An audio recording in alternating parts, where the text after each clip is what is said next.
Hi everyone, so this is it, the big day has finally arrived. I've been looking forward to it for months and months.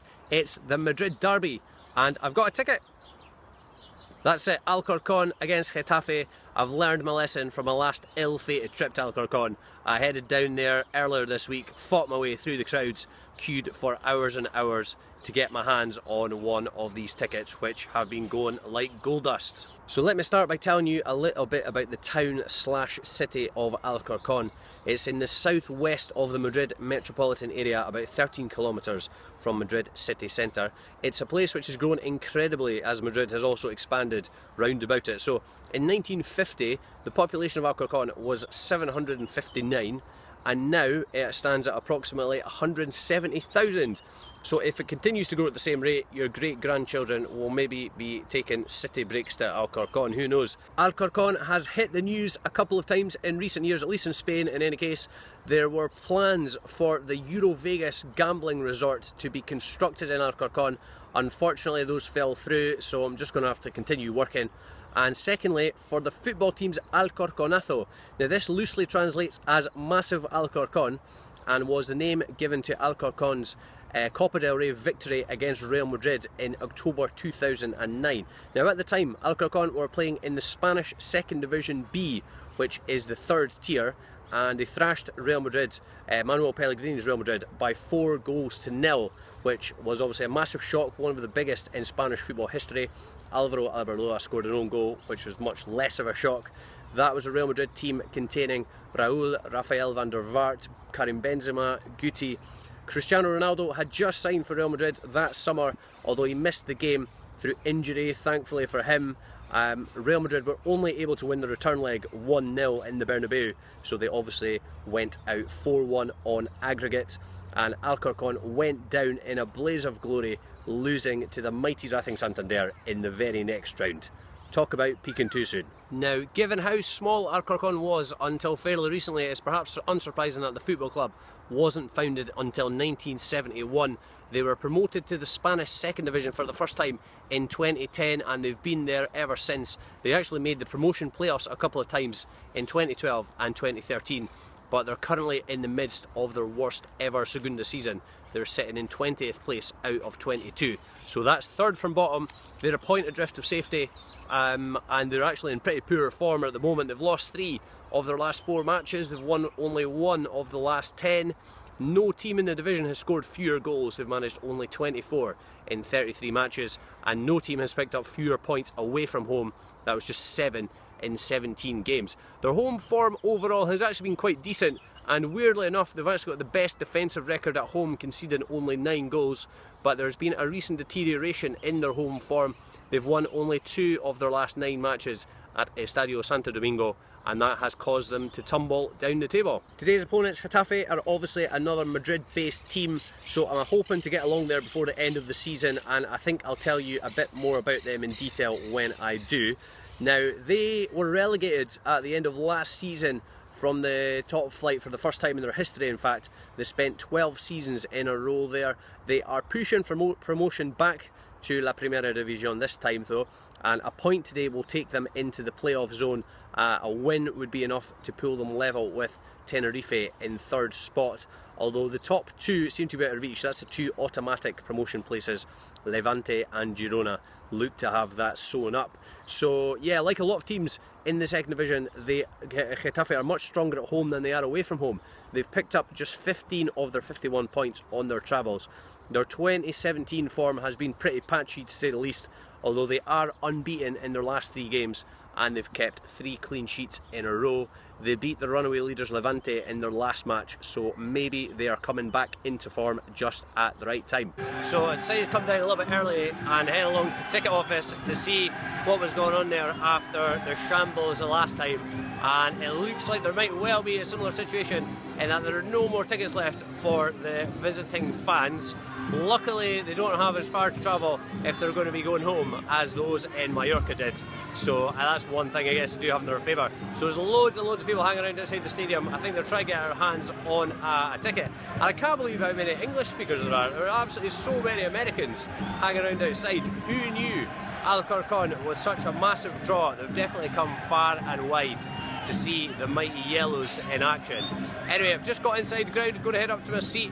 As you can see, it's quite a tight little ground, basically standing right on the pitch doing this, so I'm going to get in and find my seat. Right, so the stand I'm in houses both home fans and away fans. They actually asked me that when I went down to get the ticket the other day. They asked if I minded, and I said no, and I'm hoping that there's not a massive rivalry between the two. I didn't bring my hard hat, so I'm not expecting to get involved in any trouble. Anyway, the sun is out, it's a nice day, got the sun cream on for the first time this year, so conditions should be pretty good for football, and the ground is filling up slowly, I would say, but given how many people there are outside, I think it won't be long before it's getting close to capacity. Well, what a dramatic end to the first half. 2-0 to Getafe at half time. Alcorcón totally shot themselves in the foot. They were actually having their best spell of the match. They started slowly, Getafe were on top without having too many efforts on goal. There was one for distance, which the Alcorcón keeper did well to touch over. But Alcorcón, they were coming back into the game. They managed to get their striker, David Rodriguez, who's probably one of the best strikers in the Spanish second division, certainly over the last few years. They managed to get him into the game a wee bit.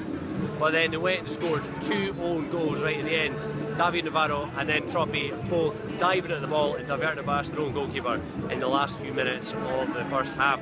Both crosses from the right hand side, and as I said, they were both trying to get the ball away from the oncoming striker and managed to touch it in. So 2-0 to Getafe at half time, and it looks like Alcorcón's poor recent form is going to continue. As you can probably see from the videos, I'm really close to the action, and believe it or not, I'm actually in the last row in the stand. It's in row number 9. When Alcorcón took one of the corners, I thought I could actually smell the guy that was taking it, but I think it was actually the guy sitting next to me who's in his full kit. He'd obviously just come in from playing a game earlier in the day. The Getafe fans have definitely been more boisterous than the home fans even before the 2 goals. I've been pretty disappointed with the atmosphere from the Alcorcón fans. I think the most excited they got were when the riot police came in to escort a couple of guys out. I don't know if they've been scrapping or what had been going on, but anyway, they seem to be more interested in that than they were in the football. I think it was about 30 guys, 30 policemen that came in to escort 1 or 2 away. So who knows, they might end up the same way that the Leicester fans did earlier in the week. So the stadium is seemingly a 6,000 seater. I would hazard a guess there are about 3,500 to 4,000 here today. There are quite a lot of empty seats, as you can see. So it's pretty colourful though, they're all brightly yellow. So just as well I've got the sunglasses on, I do feel like I've boarded a Ryanair flight. But yeah, it's quite a modern stadium, and it does look quite colourful. But we'll see if the second half's going to be any more colourful than the first half. As I said, the last 5 minutes were pretty good, the first 40 were not. So I'm not really getting my money's worth. 20 euros, a little bit steep, I would say. Second half was definitely a better spectacle, even though the result was pretty much never in doubt. Getafe ended up teaching Alcorcón a bit of a lesson, to be honest with you. They've got quite a lot of experienced players who have played loads of La Liga games, so the top flight games between them, and I think it showed. They defended really compactly and they were a massive threat on the break. They only managed to score 1 more goal through Jorge Molina with just under 10 minutes left, but they sliced Alcorcón open loads of times, and they could have scored 4 or 5 quite easily. Things might have been a little bit different if Alcorcón sub Pablo Perez had managed to score just seconds after coming on. He kind of got on the end of a loose ball in the box, swivelled and hit it just wide of the post. But Alcorcón definitely didn't deserve to take anything from the game. They really struggled. It never looked like they would score even in a brothel. And it was an easy victory for the away side. So unless Alcorcón get their fingers out, I think they might well be playing third tier football next season. Time for my last Alcorcón ticket update. I'm not too sure what was going on there, and I've no idea if everybody who wanted to get in was actually able to get in, but there would have been more than enough space, I am sure. Now, the Getafe fans were actually housed in 2 different parts of the ground, and not in fact in the stand that I was in, as I mentioned earlier on. I don't know if the folk in the ticket office had lied to me, or if the plans had changed, or if maybe my Spanish is just not as good as I thought it was. But they were away down at the other end behind the opposite goal, and also on one of the sides away up high. Now, the atmosphere didn't really improve in the second half as far as the Alcorcón fans were concerned. I think the score obviously didn't help. The fact that the game was being played at siesta time probably didn't help either. There was one guy wearing an Alcorcón shirt who jumped up and started singing about how his own fans were rubbish, and nobody joined in, which kind of summed things up, I think. So the Getafe supporters were actually quite lively. I didn't really know what to expect from them. because when they played in La Liga, they were kind of known for not really having any supporters, but they were pretty good. They had a nice version of Auld Lang Syne, which I definitely appreciated, although I shouldn't really give them too much credit because, you know, they were playing a game just along the road and the away area was pretty small to fill as well. Will I be back? Well, getting a ticket for Alcorcón has definitely been more complicated than I thought it would be. Make sure you get them in advance if you're heading along. In terms of the games I've been to in Madrid, Alcorcón is the furthest out of town. It's been the most subdued atmosphere as well. Thank God for the Getafe supporters, never thought I'd say that. And I think in terms of quality against price, it's probably been the worst as well. That the two options I had were 20 or 30 euros for a ticket. But it's not all been bad. I've been able to work on my tan at least.